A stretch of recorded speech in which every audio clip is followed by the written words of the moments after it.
Est-ce à dire que c'est la tolérance zéro désormais contre toute personne qui s'aventurerait à déstabiliser votre pouvoir?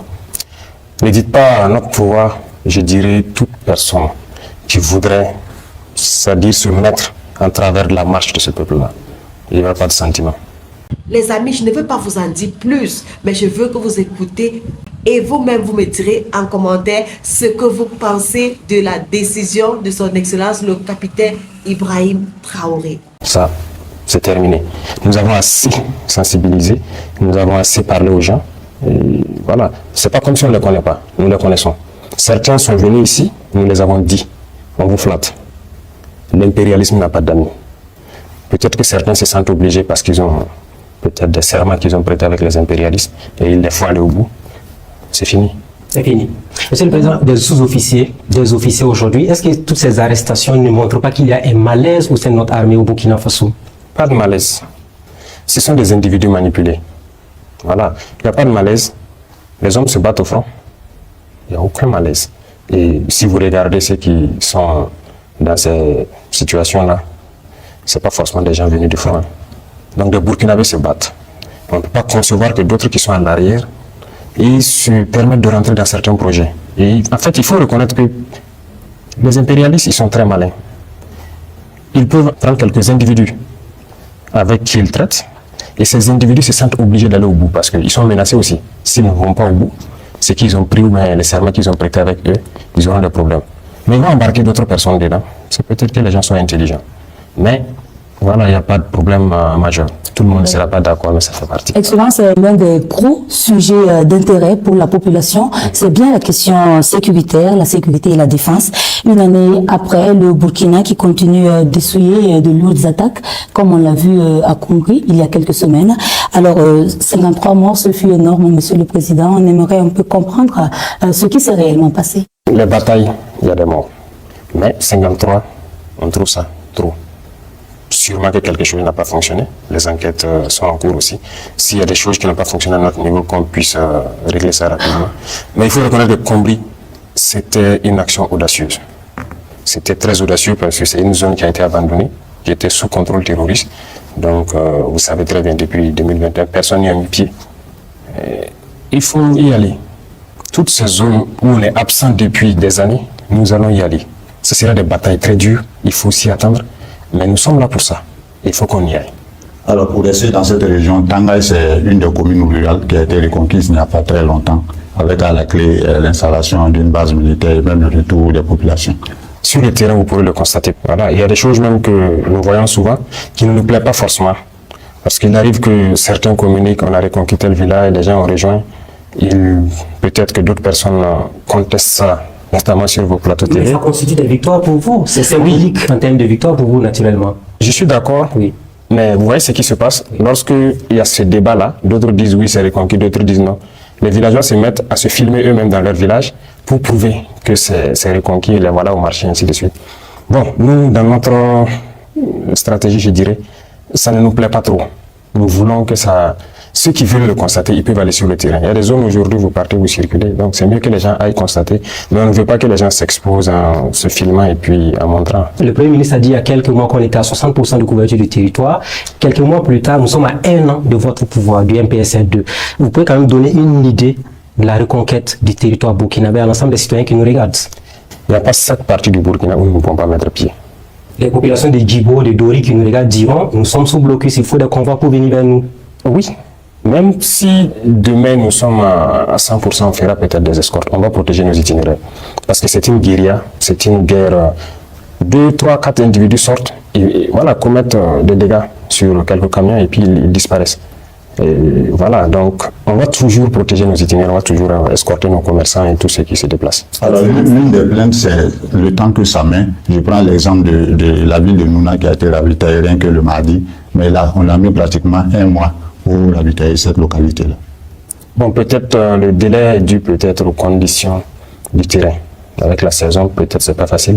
Et la planification des missions, donc dans ces situations-là, c'est pas aussi simple. Mais ce sont des choses qu'on va rattraper. Alors, Excellence, une année après votre arrivée au pouvoir, est-ce que, au regard de la configuration des choses dans la lutte antiterroriste, vous êtes toujours dans la pensée que les armes seules suffisent à vaincre le phénomène?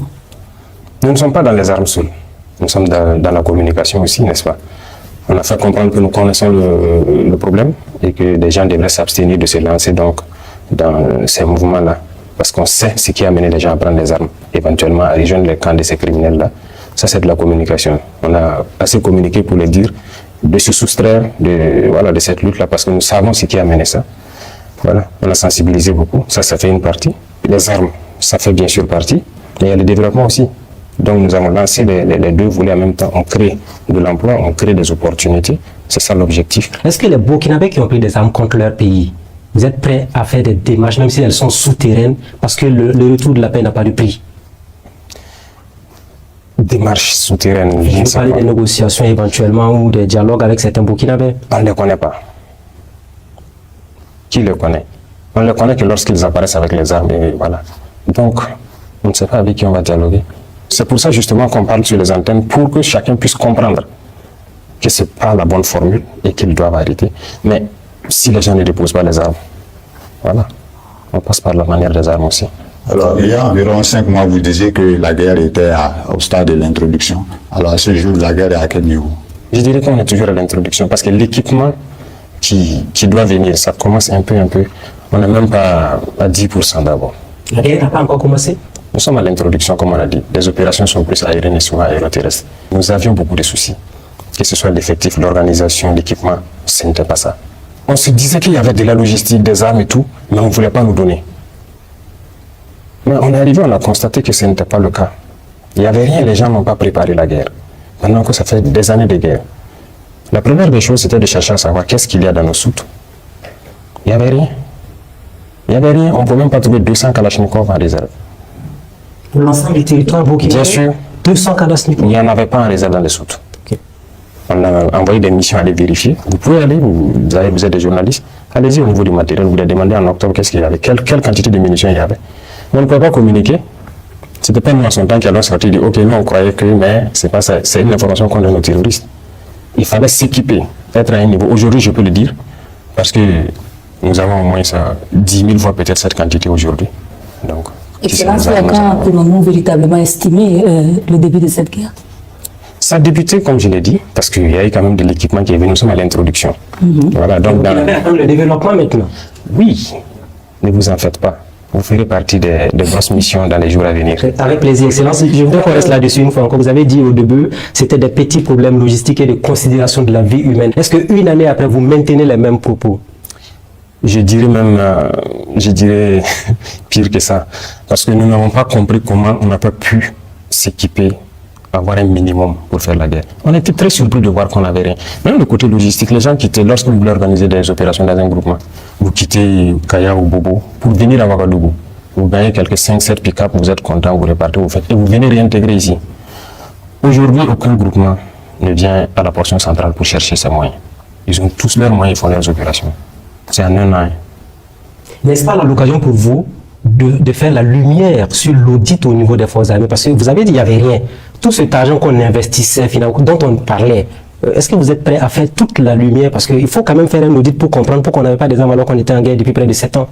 Il y a une justice militaire et même la justice civile. Il y a beaucoup de structures de contrôle.